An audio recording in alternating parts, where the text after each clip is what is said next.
အားလုံးပဲမင်္ဂလာပါရှိုင်းသူရ channel ကနေကျွန်တော်ပြန်လဲကြိုဆိုအပ်ပါတယ်ခင်ဗျာဟုတ်ကဲ့ပါကျွန်တော်ဒီနေ့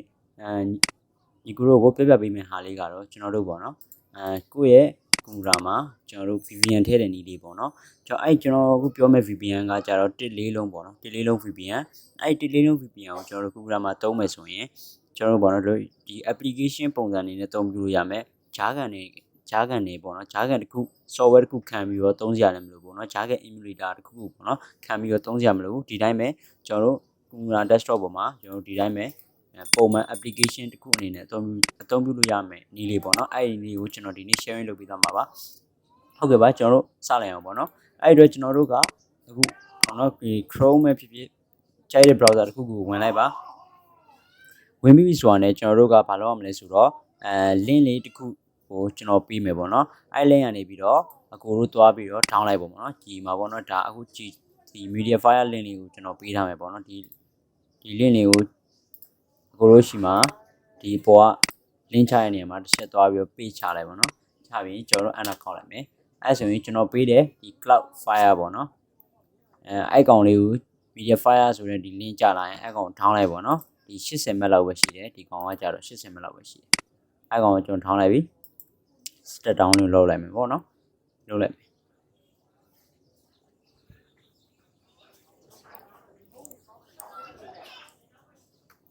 ဒီ VPN ကကြတော့ဘယ်လိုလဲဆိုတော့ကျွန်တော်ဖုန်းမှာလည်းဒီကောင်သုံးရတာအဆင်ပြေတယ်ကွန်ပျူတာမှာလည်းဒီကောင်သုံးရတာအဆင်ပြေရပေါ့နော်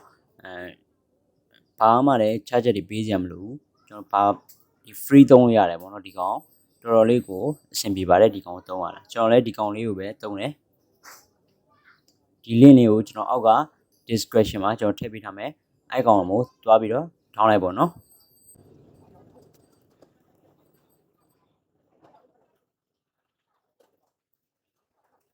โอเคအဲ့ဆိုရင်ကျွန်တော် down ပြီးပါပြီ down ပို့ရဆိုရင်ကျွန်တော်တို့တစ်ချက်ဖွင့်ကြည့်လိုက်မယ်ပေါ့နော်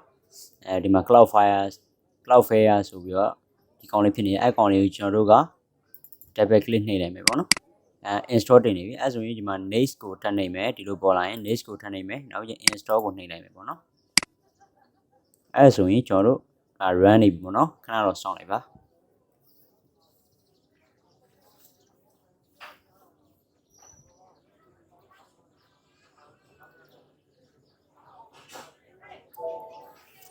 အဲ့ဆိုရင်ကျွန်တော် yes ကိုပေးလိုက်မယ် install လုပ်လိုက်ပြီပေါ့နော် install နေပြီ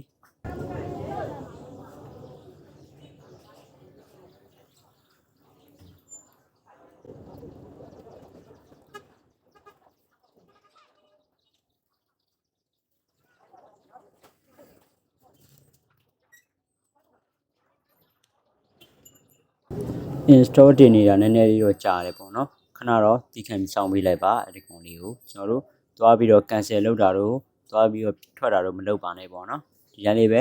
တီးခံပြီးခဏစောင့်ပေးပါ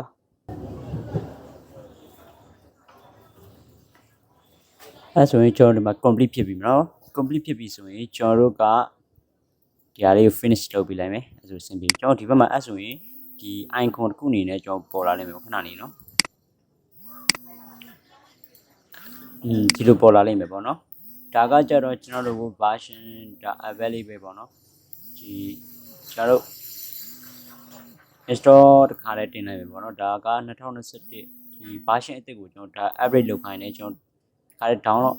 install လုပ်ယူလိုက်မယ်ခါရဲပေါ့နော်ပထမ download တဲ့ down တဲ့ကောင်ကကျွန်တော်တို့က80 meg ကျော်ပဲရှိတယ်အခုက81ကျော်ပဲပေါ့နော်81 megabyte ကျော်ရတယ်ပေါ့နော်ဒီ update လုပ်တဲ့ကောင်က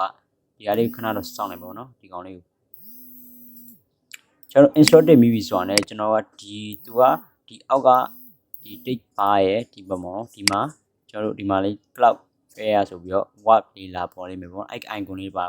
လာပေါ်နေလိမ့်မယ်အဲ့ကောင်လေးကို click နှိပ်ပြီးတော့သုံးရုံပဲပေါ့နော်ခဏလေးဒီကောင်လေးကိုကျွန်တော် download လေး upgrade လုပ်တာလေး download ခဏစောင့်လိုက်ပါပေါ့နော်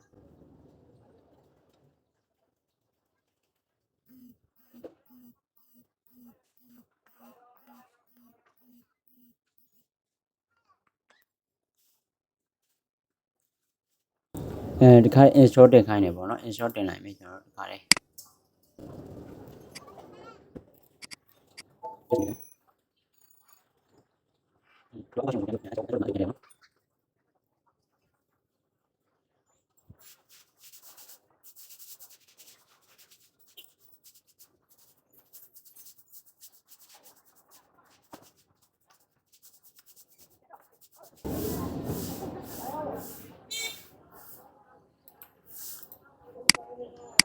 ကဲအဲ့ဆိုရင်ရပြီပေါ့နော်အဲ့ဆိုရင်ကျွန်တော်တို့ဒီလိုလေးပေါ်လာမယ်ဒီလိုလေးပေါ်လာရင်ကျွန်တော်တို့က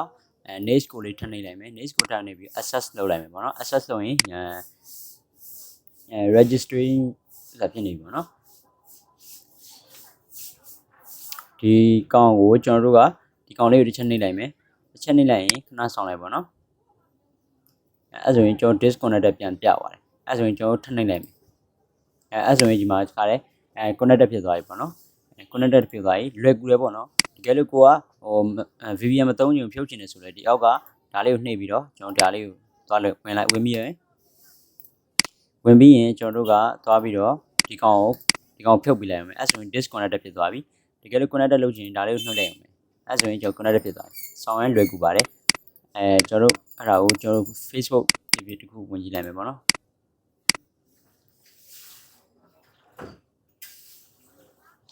Facebook လည်းအဆင်ပြေတယ်ပေါ့နော် Facebook လည်းအဆင်ပြေတယ်ဟုတ်ကဲ့ပါအားလုံးကိုကျေးဇူးအများကြီးတင်ပါတယ်